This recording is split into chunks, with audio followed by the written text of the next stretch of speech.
कधी कधी एक स्त्री खूप शांत दिसते. ना तक्रार, ना राग, ना कोणाकडून अपेक्षा. लोकांना वाटतं ती हरली आहे, ती थकली आहे. पण सत्य खूप वेगळं असतं. कारण स्त्री जेव्हा शांत होते ना, तेव्हा ती आतून स्वतःला पुन्हा घडवत असते. ती तिच्या वेदनांशी एकटी लढत असते. जगाला न दाखवता, जिने आयुष्यभर सगळ्यांसाठी जगलं.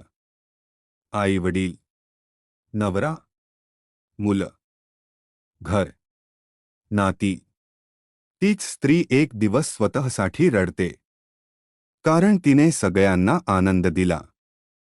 पण तिचं दुःख कुणालाच दिसलं नाही. ती रात्री उशीमध्ये चेहरा लपवून रडते. आणि सकाळी पुन्हा हसत उभी राहते. ही ताकद फक्त स्त्रीमध्येच असते. देव प्रत्येक स्त्रीला एक अदृश्य शक्ती देतो, जी तिला प्रत्येक वेदनेनंतर पुन्हा उभं राहायला शिकवते. लोक तिच्या शांततेला कमजोरी समजतात.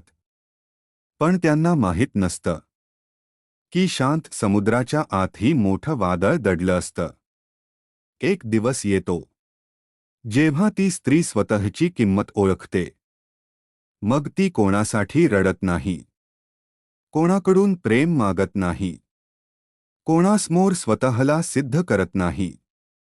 कारण तिला समजतं की देवाने तिला खूप खास बनवलं आहे. तिच्या डोळ्यातले अश्रू कमजोरी नसतात.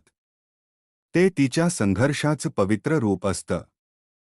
आणि लक्षात ठेवा, ज्या स्त्रीला जगाने खूप वेळा तोडलं, तीच स्त्री एक दिवस इतकी मजबूत बनते की जग तिच्यासमोर शांत होतं.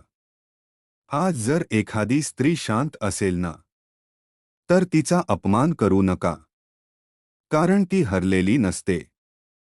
ती स्वतःला नव्याने घडवत असते. स्त्री कधीच संपत नाही. ती प्रत्येक वेदनेनंतर नव्याने जन्म घेते.